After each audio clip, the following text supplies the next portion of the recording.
Crimean bridge. റഷ്യയ്ക്കും ഉക്രൈനും ഇടയിൽ നടക്കുന്ന യുദ്ധത്തിൽ ഈയൊരു പാലത്തിന്റെ ഉപയോഗം എങ്ങനെയാണ്, ഇതിന് എത്രത്തോളം പ്രാധാന്യമുണ്ട്, ഇവയൊക്കെ നമുക്ക് നന്നായി അറിയാവുന്നതാണ്. 2-3 തവണ ക്രീമിയൻ പാലത്തിൽ ആക്രമണം നടത്താൻ ശ്രമിച്ചിട്ടുണ്ട്. ഒരു തവണ ഡയറക്റ്റ് മിസൈൽ ആക്രമണം വഴി, മറ്റൊരു തവണ സീ ഡ്രോൺസ് ഉപയോഗിച്ച്, വീണ്ടും ഒരു തവണ കാറിൽ സ്ഫോടക വസ്തുക്കൾ നിറയ്ക്കുകയും അത് പാലത്തിൽ കൊണ്ടുവന്ന് പൊട്ടിത്തെറിപ്പിക്കുകയും ചെയ്തു. ഇങ്ങനെ പലതവണ ക്രീമിയൻ ബ്രിഡ്ജ് ഉക്രൈന്റെ ആക്രമണത്തിന് ഇരയായിട്ടുണ്ട്. കാരണം റഷ്യയുടെ സപ്ലൈ റൂട്ട്സിന് ഇത് അത്രത്തോളം പ്രാധാന്യമർഹിക്കുന്ന ഒരു പാലമാണ്. അങ്ങനെയുള്ള ക്രീമിയൻ ബ്രിഡ്ജിനെ ഉക്രൈൻ ഈ വർഷ അവസാനത്തിനുള്ളിൽ തീർച്ചയായും തകർത്തെറിയും. ക്രീമിയൻ ബ്രിഡ്ജിനെ ഉക്രൈൻ തകർത്താൽ മാത്രമേ റഷ്യയുമായി ഒരു നെഗോസിയേഷൻ ടേബിളിൽ ഉക്രൈൻ ഇരിക്കുന്ന സമയം ഒരു വാലിഡായ പോയിന്റ് അവർക്ക് നൽകാൻ കഴിയും. തന്ത്രപരമായ ഒരു വിജയം ഉക്രൈൻ അവിടെ ലഭിക്കും എന്നാണ് അമേരിക്കയുടെ ഒരു പ്രധാനപ്പെട്ട അധികാരി അൽ ജസീറയ്ക്ക് നൽകിയ ഇന്റർവ്യൂവിൽ പറഞ്ഞത്. ഒരു പക്ഷേ ഈ ക്രീമിയൻ പാലം ഉപയോഗത്തിലേക്ക് കൊണ്ടുവരാൻ കഴിയാത്ത രീതിയിൽ പല സ്ഥലങ്ങളിൽ തകർക്കുകയാണെങ്കിൽ അതിനുശേഷം റഷ്യയ്ക്കും ഉക്രൈനും ഇടയിൽ നടക്കുന്ന ഈ ഒരു പ്രശ്നം ആര് വിചാരിച്ചാലും സമാധാനത്തിലേക്ക് കൊണ്ടുവരാൻ കഴിയില്ല. അത്രത്തോളം വളരെ വിലപ്പെട്ട ഒരു സ്വത്താണ് റഷ്യയ്ക്ക് ക്രീമിയൻ ബ്രിഡ്ജ്. കൂടാതെ റഷ്യയ്ക്കും ഉക്രൈനും ഇടയിലുള്ള ഫ്രണ്ട് ലൈനിൽ എന്തൊക്കെ സംഭവിക്കുന്നുണ്ട്, ഇസ്രായേൽ ഹമാസ് പ്രശ്നം, ഇവയ്ക്കെല്ലാമുള്ള ഉത്തരം ഈ വീഡിയോയിലൂടെ വ്യക്തമായി നമുക്കറിയാം.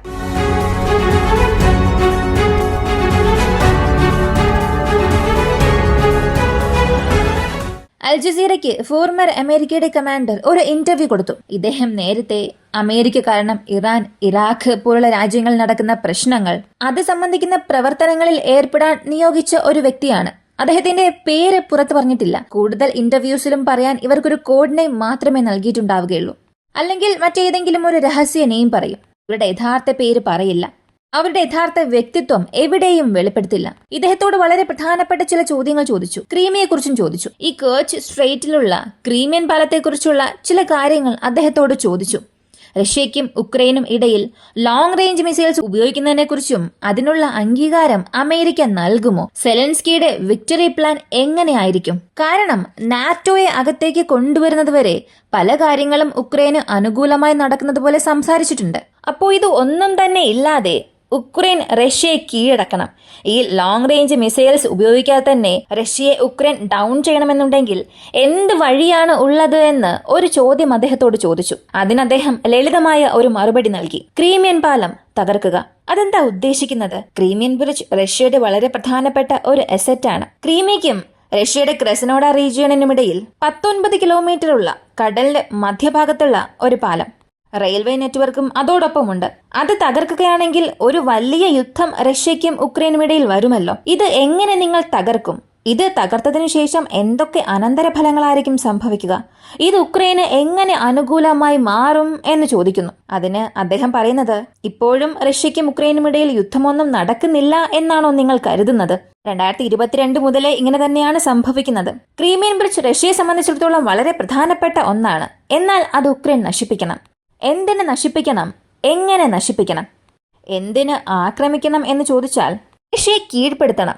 കാരണം ഇത്രയും ദിവസത്തിൽ വളരെ വലിയൊരു ഫിസിക്കൽ ലോസ് അല്ലെങ്കിൽ ഒരു കൺസ്ട്രക്ഷൻ ലോസ് ഉക്രൈൻ ഇതുവരെയും റഷ്യയ്ക്ക് നൽകിയിട്ടില്ല. ഓയിൽ ഡെപ്പോസിനെ ആക്രമിച്ചാലും അല്ലെങ്കിൽ റഷ്യയുടെ എയർബേസിലെ ചില വിമാനങ്ങളെ നശിപ്പിച്ചാലും അതൊന്നും റഷ്യയ്ക്ക് ഒരു വലിയ നഷ്ടമേ അല്ല. തിരികെ വീണ്ടും അത് നിർമ്മിക്കും. എണ്ണശേഖരത്തെ കുറിച്ച് പറയുകയാണെങ്കിൽ ഒരു 10 ഓയിൽ റെഫൈനറീസ് നിങ്ങൾ നശിപ്പിച്ചാൽ റഷ്യയെ അത് വലിയ രീതിയിലൊന്നും ബാധിക്കില്ല. ചില മാസം, ആഴ്ചകൾക്കുള്ളിൽ അത്രയേറെ ഓയിൽ പ്രൊഡക്ഷൻ അവരെ കൊണ്ട് ഉൽപ്പാദിപ്പിക്കാനും സാധിക്കും. ഓയിൽ റെഫൈനറീസും അവരെ കൊണ്ട് നിർമ്മിക്കാൻ സാധിക്കും. എന്നാൽ ഇവയ്ക്കൊന്നും നൽകാൻ കഴിയാത്ത ഒരു വലിയ നഷ്ടം ഈ ഒരു പാലം തകർക്കുന്നത് വഴി നൽകാൻ സാധിക്കും. എങ്കിലും അതിൽ ഒരുപാട് പ്രശ്നങ്ങളുണ്ടല്ലോ. ക്രീമിയൻ ബ്രിഡ്ജ് എന്നത് മുൻപ് സൈനിക പ്രവർത്തനങ്ങൾക്ക് വേണ്ടിയും സൈനിക ആയുധങ്ങളുടെ കൈമാറ്റത്തിനും ഉപയോഗിച്ചുകൊണ്ടിരുന്നു. എന്നാൽ ഇപ്പോൾ അവയ്ക്കൊന്നും അധികമായി ഈ പാലം ഉപയോഗിക്കുന്നില്ല. ഈ ഒരു സാഹചര്യത്തിൽ ക്രീമിയൻ ബ്രിഡ്ജിനെ തകർത്താൽ അത് റഷ്യയ്ക്ക് വലിയൊരു നഷ്ടമായി മാറുമോ എന്ന ചോദ്യത്തിന് അദ്ദേഹം പറഞ്ഞ മറുപടി, നിങ്ങൾ പറഞ്ഞതെല്ലാം ശരി തന്നെയാണ്.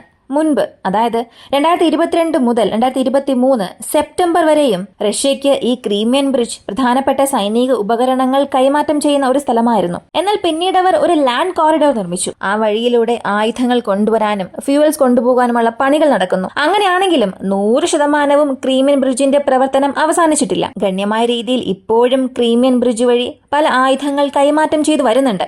ഇനി ആയുധങ്ങൾ കൈമാറ്റം ചെയ്യുക എന്ന ആ ഒരു കാരണം കൊണ്ട് മാത്രമല്ല ക്രീമിയൻ ബ്രിഡ്ജിനെ തകർക്കണം എന്ന് പറയുന്നത്. ഇപ്പോ ഈ 19 കിലോമീറ്റർ ഉണ്ടല്ലോ, ഇത് പുട്ടിന്റെ ഒരു അടയാളമാണ്. പുട്ടിൻ ഈ ലോകത്തിന് പാലം പരിചയപ്പെടുത്തിയത് തന്നെ വലിയ രീതിയിലായിരുന്നു. ഞങ്ങളുടെ റഷ്യയുടെ കൺസ്ട്രക്ഷൻ കപ്പാസിറ്റീസ് നിങ്ങൾ നോക്കുക. 1-2 വർഷത്തിൽ തന്നെ ഇത്രയും കിലോമീറ്റർ ഉള്ള ഒരു പാലം ഞങ്ങളെ കൊണ്ട് നിർമ്മിക്കാൻ കഴിയും എന്ന് ഈ ഒരു പാലത്തെ ചൂണ്ടിക്കാട്ടി പുട്ടിൻ പറഞ്ഞിരുന്നു. അങ്ങനെയുള്ളപ്പോൾ ആദ്യത്തെ കാര്യം പുട്ടിന്റെ ഈഗോ നശിപ്പിക്കുക. It will kill Putin's ego. രണ്ടാമത്തെ കാര്യം ഉക്രൈന്റെ കപ്പാസിറ്റീസിനെ കാണിക്കുക. UK made weapons, Storm Shadow missiles ഉപയോഗിച്ച് റഷ്യ ആക്രമിക്കരുത് എന്ന് പറഞ്ഞിട്ടുണ്ട്. എന്നാൽ ക്രീമിയൻ പാലം, ക്രീമിയ, ഇവ രണ്ടും ക്രീമിയയ്ക്ക് സ്വന്തമായിട്ടുള്ള സ്ഥലങ്ങളാണ്. നിങ്ങൾ റഷ്യയുടെ റീജിയൻസ് ക്രെസനോഡാർ പ്രദേശത്തെ ആക്രമിക്കാൻ അല്ല പറയുന്നത്. ക്രീമിയയിലുള്ള ഈസ്റ്റേൺ സൈഡിൽ നിന്നും എക്സ്റ്റെൻഡ് ആയി വരുന്ന ഈ ഒരു ബ്രിഡ്ജ്, ആ പ്രദേശത്തെ ആക്രമിക്കുക.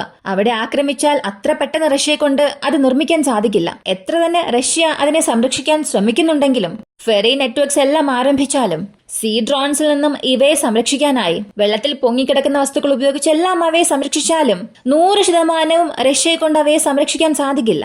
ഇവയ്ക്കെല്ലാം ഉപരി നമ്മൾ അവിടെ ആക്രമിക്കുമ്പോൾ റഷ്യയെ സൈക്കോളജിക്കലി അത് എഫക്ട് ചെയ്യുക മാത്രമല്ല, ഇത്രയും ദിവസം ലോകത്തിന് മുൻപിൽ റഷ്യ ഒരു ചിത്രം സൃഷ്ടിച്ചിട്ടുണ്ടായിരുന്നു. അത് തകർക്കാൻ കഴിയും. ഇത് ഉക്രൈന് ഒരു വലിയ നേട്ടമായി മാറും.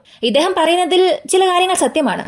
എത്ര തന്നെ റഷ്യയുടെ എമുനേഷൻസ് പ്രവർത്തനം അല്ലെങ്കിൽ ആയുധ കൈമാറ്റം ക്രീമിയൻ പാലം വഴി അധികം നടക്കുന്നില്ല എങ്കിലും റഷ്യയ്ക്കുള്ള ഒരു വലിയ ഐഡന്റിറ്റിയാണിത്.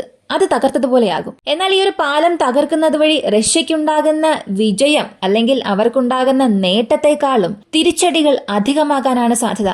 കാരണം ഇപ്പൊ തന്നെ ഉക്രൈനെ കൊണ്ട് ക്രീമിയ മുഴുവനായും എടുക്കാൻ സാധിക്കുമോ എന്ന് ചോദിച്ചാൽ ഇപ്പൊ തീർച്ചയായും കഴിയില്ല. അങ്ങനെയുള്ളപ്പോൾ ഈ പാലം ആക്രമിക്കുകയാണെങ്കിൽ റഷ്യയുടെ ഒഫൻസീവ് റേറ്റ് എന്നത് വീണ്ടും അധികമാകാൻ തുടങ്ങും. എന്നാൽ ബ്ലാക്ക് സീ ഫ്ലീറ്റിനെ സംബന്ധിച്ച് ഒരുപാട് പേർക്ക് ഇക്കാര്യം അറിയാമായിരിക്കും. 40% വരെയും റഷ്യയുടെ ഓപ്പറേഷണൽ ഫംഗ്ഷൻസ് എന്നത് ബ്ലാക്ക് സീയിൽ കുറഞ്ഞിട്ടുണ്ട്. അതിന് കാരണം സ്റ്റോം ഷാഡോ മിസൈൽസ് ഉപയോഗിച്ച് ATACMS ഉപയോഗിച്ച് ഹൈ പ്രെസിഷൻ ടാർഗറ്റ്സിനെ ഉക്രൈൻ അവിടെ ന്യൂട്രലൈസ് ചെയ്യാൻ തുടങ്ങിയിട്ടുണ്ട്. ഒരു കാര്യം ശ്രദ്ധിച്ചാൽ മനസ്സിലാകും. ബ്ലാക്ക് സീ ഫ്ലീറ്റിൽ 2023 മെയ് മാസത്തിന് മുൻപുണ്ടായിരുന്ന റഷ്യയുടെ വ്യോമസേന നീക്കത്തിനും മെയ് മാസത്തിന് ശേഷം ഇപ്പോ 1.5 വർഷമായുള്ള ഈ ഒരു ഡേറ്റ എടുത്തു നോക്കിയാൽ 60% വരെയും ആ സ്ഥലത്ത് വിമാനങ്ങളുടെ എണ്ണം കുറച്ചിട്ടുണ്ട്.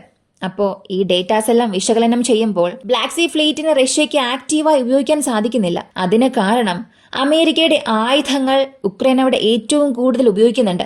ഈ സാഹചര്യത്തിൽ ക്രീമിയൻ പാലവും തകർക്കുകയാണെങ്കിൽ ക്രീമിയയെ റഷ്യയുടെ ബ്രിഡ്ജ് കണക്ഷനിൽ നിന്നും മുഴുവനായും നീക്കം ചെയ്യുകയാണെങ്കിൽ റഷ്യയെ കൊണ്ട് ഈ അനെക്സ് റീജിയണിലുള്ള റോഡ്സ് ആക്സസ് ചെയ്ത് കൂടുതൽ സപ്ലൈസ് കൊണ്ടുപോകാനുള്ള സാധ്യതകൾ കുറവായി വരും. കാരണം ഓയിൽ ട്രാൻസ്പോർട്ടിനെ സംബന്ധിച്ച് ലാൻഡ് റൂട്ട് വഴി കൊണ്ടുവരുന്നതിനേക്കാളും ഫെറീസ് വഴിയാണ് കൊണ്ടുവരുന്നത്. ഒരുപക്ഷെ ബ്രിഡ്ജ് തകർത്തതിനു ശേഷം ഉക്രൈൻ അവയെയും ആക്രമിക്കുകയാണെങ്കിൽ അതുവഴി ഓയിൽ ക്ഷാമവും ക്രൂഡ് ഓയിലിന്റെ ആവശ്യകത എന്നതും ക്രീമിയയിൽ വർദ്ധിക്കും. ആ സമയം ഉക്രൈൻ ശരിയായി പ്രയോജനപ്പെടുത്തിയാൽ ക്രീമിയയ്ക്കുള്ളിൽ വീണ്ടും കൂടുതൽ പ്രശ്നങ്ങൾ സൃഷ്ടിക്കാൻ സാധിക്കും. പക്ഷെ ഇദ്ദേഹം പറയുന്നത് കേൾക്കാൻ നല്ല രസമാണ്. ഇങ്ങനെയൊക്കെ ചെയ്യാൻ കഴിയും, അങ്ങനെയൊക്കെ ചെയ്യാൻ കഴിയുമെന്ന്. പ്രായോഗികമായി ഇതൊക്കെ സംഭവിക്കാനുള്ള സാധ്യത ഇപ്പോഴില്ല. ഉക്രൈൻ അവരുടെ മിലിറ്ററി പവറെല്ലാം വർദ്ധിപ്പിച്ച് റഷ്യയുടെ ആക്രമണത്തെ തടയാൻ കഴിയുന്ന രീതിയിൽ വളർന്നാൽ മാത്രമേ ഇവയെല്ലാം ഉക്രൈനെ കൊണ്ട് ചെയ്യാൻ സാധിക്കൂ. ഇതിനിടയിൽ ഇസ്രായേലിനും ഹിസ്ബുള്ളയ്ക്കും ഇടയിൽ നടക്കുന്ന പ്രശ്നങ്ങൾ വളരെ പ്രധാനപ്പെട്ട ഘട്ടത്തിലേക്ക് എത്തിയിരിക്കുകയാണ്. അവസാന വീഡിയോയിൽ പറഞ്ഞു 400 സ്ഥലങ്ങളിൽ ആക്രമിച്ചു, ഹിസ്ബുള്ള ഒരു റിട്ടാലിയേഷൻ ചെയ്തുവെന്ന്. അതിനുശേഷം ആ 4-5 മണിക്കൂർ ഗ്യാപ്പിൽ 25 സൈറ്റ്സിൽ ഇസ്രായേലിന്റെ എയർഫോഴ്സ് ഒരു റിട്ടാലിയേഷൻ വീണ്ടും നടത്തി. 25 സൈറ്റ്സ് ഏതെല്ലാം എന്നറിയാമോ? ഹിസ്ബുള്ള 115 ലോഞ്ചേഴ്സ് ഇനിഷ്യേറ്റ് ചെയ്തല്ലോ ലെബനൻ പ്രദേശങ്ങളിൽ നിന്ന്. ഇസ്രായേലിനെ നോക്കി റോക്കറ്റ്സ്, ഡ്രോൺസ്, ഇങ്ങനെ ഒരുപാട് ഏരിയൽ പ്രൊജക്ടൈൽസ് അയച്ചിട്ടുണ്ട്. ഏതൊക്കെ സ്ഥലങ്ങളിൽ നിന്നാണോ ഈ ലോഞ്ചേഴ്സ് അയച്ചത് ആ സ്ഥലങ്ങളെല്ലാം കണ്ടുപിടിച്ച് ഇസ്രായേലിന്റെ എയർഫോഴ്സ് ഇപ്പോൾ നശിപ്പിക്കാൻ തുടങ്ങിയിട്ടുണ്ട്. അപ്പോ ഇസ്രായേലിന്റെ പദ്ധതി നമുക്കിവിടെ വളരെ വ്യക്തമായി മനസ്സിലാക്കാം. എവിടെയെല്ലാമാണോ അവർക്കെതിരായിട്ടുള്ള ഒരു ആക്രമണം തൊടുത്തുവിടുന്നത് അവിടമെല്ലാം നശിപ്പിക്കുക. ഇതിനിടയിൽ ഇറാന്റെ ഒരു മൈനിങ് ഫെസിലിറ്റി തബാസ് പ്രദേശത്തുള്ള ടെഹ്റാനിൽ നിന്നും പടിഞ്ഞാറൻ ഭാഗത്തുള്ള ഒരു പ്രദേശമാണ്. ആ സ്ഥലത്ത് ഗ്യാസ് ലീക്ക് കാരണം ഇന്നുണ്ടായ അപകടത്തിൽ 30-ലധികം തൊഴിലാളികൾ സംഭവ സ്ഥലത്ത് തന്നെ മരിച്ചുവെന്നാണ് അറിഞ്ഞത്. വളരെ മോശമായ അപകടമായി ഇതിനെ കാണാം. അവിടെയുള്ള മരണനിരക്ക് മുഴുവനായും പുറത്തു വന്നിട്ടില്ല. എങ്കിലും സംഭവ സ്ഥലത്ത് 30 പേർ മരിച്ചിട്ടുണ്ട്. അവിടെ രക്ഷാപ്രവർത്തനം ഇറാൻ ഇപ്പോൾ നടത്തിക്കൊണ്ടിരിക്കുന്നുണ്ട്. പക്ഷെ അകത്ത് ഒരുപാട് പേർ അകപ്പെട്ടിരിക്കാനുള്ള, അവിടെയുള്ള അവശിഷ്ടങ്ങൾക്കിടയിൽ ഒരുപാട് പേർ അകപ്പെട്ടിരിക്കാമെന്നുള്ള ഒരു ഭയവും വർദ്ധിക്കുന്നുണ്ട്. അടുത്ത കേഴ്സ് പ്രദേശത്ത് നോക്കുകയാണെങ്കിൽ ഉക്രൈൻ സൈന്യത്തിനായാലും അല്ലെങ്കിൽ റഷ്യൻ സൈന്യത്തിനായാലും വലിയ രീതിയിലുള്ള ചലനമൊന്നും നൽകാൻ സാധിക്കുന്നില്ല. കേഴ്സിൽ പല സ്ഥലങ്ങളിൽ ഉക്രൈനോട് ഡിഫൻസീവ് ലൈൻ സൃഷ്ടിക്കാൻ തുടങ്ങിയിട്ടുണ്ട്. റഷ്യയുടെ അഡ്വാൻസ്മെന്റ് സ്റ്റോപ്പ് ചെയ്യാനായി റഷ്യയും ഒരു പ്രത്യേക പരിധിയിൽ കൂടുതൽ മുന്നേറാൻ കഴിയാത്ത ഒരവസ്ഥയിൽ നിൽക്കുകയാണ്. രണ്ടുപേരും ഒരു പ്രത്യേക ദൂരത്തിൽ നിൽക്കുന്നുണ്ട്. അടുത്ത ആര് ഒരു പടി എടുത്തു വയ്ക്കുമെന്നുള്ളത് അവർക്ക് ലഭിക്കാൻ പോകുന്ന ലോജിസ്റ്റിക്സ് സപ്ലൈയും അകത്തേക്ക് വരുന്ന സൈനികരുടെ എണ്ണവുമായിരിക്കും തീരുമാനിക്കുക. ഇന്നത്തെ അവസ്ഥ അനുസരിച്ച് 1050 സ്ക്വയർ കിലോമീറ്റർ വരെയും ഉക്രൈൻ നിയന്ത്രണത്തിൽ ഉണ്ടാകുമെന്ന് പറയുന്നു. റഷ്യയുടെ കൗണ്ടർ ഒഫൻസീവിൽ 750 ചതുരശ്ര കിലോമീറ്ററിൽ കൂടുതൽ, ഇതിൽ റഷ്യയുടെ ഒഫൻസീവിൽ 250 ചതുരശ്ര കിലോമീറ്റർ വരെയും പിടിച്ചെടുത്തിട്ടുണ്ട്. ഇതിൽ ഒരു 50 ചതുരശ്ര കിലോമീറ്ററിൽ ചില വ്യത്യാസങ്ങൾ സംഭവിക്കാം. ഒരുപാട് റഷ്യ ഉക്രൈൻ വാർ ബ്ലോഗേഴ്സിന്റെ ഡേറ്റാസ് നോക്കുമ്പോൾ 250 ചതുരശ്ര കിലോമീറ്റർ വരെയും റഷ്യ അവരുടെ കൗണ്ടർ ഒഫൻസീവിലൂടെ പിടിച്ചെടുത്തു എന്ന് പറയുന്നു. അപ്പോൾ വരാൻ പോകുന്ന ദിവസങ്ങൾ ഉക്രൈൻ ഈ പൊസിഷൻസ് ഹോൾഡ് ചെയ്തില്ല എന്നുണ്ടെങ്കിൽ അവർ പിടിച്ചു വച്ചിരിക്കുന്ന ഭൂരിഭാഗം പ്രദേശങ്ങളും റഷ്യക്ക് മുൻപിൽ അവർ നഷ്ടപ്പെടുത്തേണ്ട സാധ്യത കൂടുതലാണ്. പക്ഷേ ഈ രണ്ട് വശവും അവരുടെ ഇപ്പോൾ ഈ രണ്ട് ഭാഗവും അവരുടെ ഡിഫൻസീവ് സ്ട്രാറ്റജീസ് മാറ്റാൻ തുടങ്ങിയിട്ടുണ്ട്. ഡിഫൻസീവ് ലൈൻ സ്ട്രോങ് ആക്കാൻ തുടങ്ങിയിട്ടുണ്ട്. അപ്പോൾ കാണാം ആര് ആദ്യം തകർക്കും, ആര് ആദ്യം മുന്നേറി പോകും എന്നുള്ളത്. ഈ ഒരു വീഡിയോയെക്കുറിച്ചുള്ള നിങ്ങളുടെ അഭിപ്രായം കമന്റിൽ പറയുക. വീഡിയോ ഇഷ്ടമായാൽ ലൈക്ക് ചെയ്യുക, ഷെയർ ചെയ്യുക. നമ്മുടെ ചാനൽ ആദ്യമായി കാണുന്നവരാണെങ്കിൽ മറക്കാതെ സബ്സ്ക്രൈബ് ചെയ്ത് സപ്പോർട്ട് ചെയ്യുക. മറ്റൊരു വീഡിയോയുമായി വീണ്ടും കാണാം.